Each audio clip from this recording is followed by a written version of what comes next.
अगर हम देखने जाएँ तो देखो एमसीयू की 12 से 15 मूवीज़ लाइन्ड अप हो चुकी हैं रिलीज़ के लिए 2022 से लेकर 2024 तक। और अभी भी काफ़ी सारे सीरीज़ के अपडेट आ रहे हैं जो कि अभी तक पूरी तरह से नहीं आए हैं मुझे लगता है, क्योंकि काफ़ी सारी सीरीज़ आने वाली है आने वाले टाइम में भी। और जब इतनी सारी वेब सीरीज़ इतनी सारी मूवीज़ लाइन्ड अप हो चुकी हैं तो एक और सवाल है जो सबके सामने आता है, वो है कि क्या इन्हीं सब में से किसी एक में मेफिस्टो को इंट्रोड्यूस किया जाएगा। तो देखो मेफिस्टो को लेकर काफ़ी सारे सवाल उठ रहे हैं, लेकिन उससे पहले बात कर लेते हैं कि अब क्यों ज़रूरी हो गया है सचमुच में मेफिस्टो को लेके आना एमसीयू में।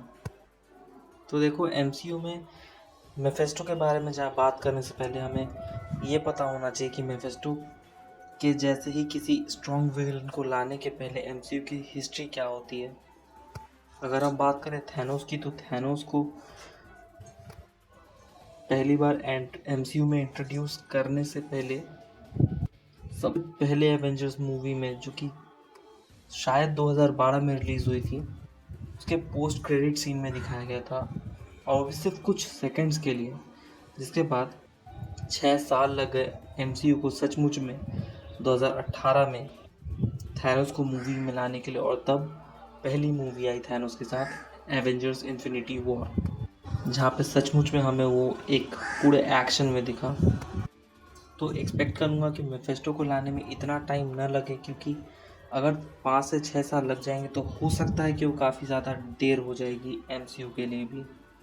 लेकिन हो सकता है कि आने वाले 3 या 4 साल में एमसीयू उसको इंट्रोड्यूस कर दे किसी भी तरीके से, क्योंकि इस वक्त आप मानो या ना मानो लेकिन मार्वल सिनेमैटिक यूनिवर्स एक बहुत बड़े प्रॉब्लम से डील कर रहा है मेरे हिसाब से, और वो है एक सच में स्ट्रॉन्ग कैरेक्टर यानी कि विलेन की कमी।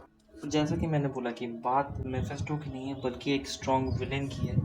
तो अगर हम पिछले कुछ मूवीज़ में ध्यान दें तो मार्वल सिनेमैटिक यूनिवर्स के पास कोई भी स्ट्रॉन्ग विलेन नहीं था, या तो जो कैरेक्टर्स थे वो अपने पुराने विलेन से लड़ रहे थे, जैसे कि हमने देखा स्पाइडरमैन नो वे होम में या फिर वांडा विजन में। और इस चीज़ में कहीं ना कहीं डीसी आगे निकल रहा है, क्योंकि उसके पास काफ़ी सारे स्ट्रॉन्ग विलन्स हैं, और ये हिस्ट्री रही है कि डीसी के पास काफ़ी सारे स्ट्रॉन्ग विलन्स रही हैं, और इसीलिए कोई ना कोई विलन उनकी मूवीज़ को चला देता है, उनकी सीरीज़ को चला देता है, और इसी तरह से डीसी आज भी मार्केट में अपनी पकड़ बनाए हुए है। अगर एमसीयू चाहता है कि कुछ ऐसा कर पाए तो उसे भी इस मौके का फ़ायदा उठाना पड़ेगा और कुछ सामने रखना होगा जो कि ऑडियंस देखना चाहे। और मैं ये नहीं बोल रहा हूँ कि उनकी मूवीज़ फालतू जी आ रही, इनफैक्ट उनकी स्टोरी लाइन तो काफ़ी सही रहती है।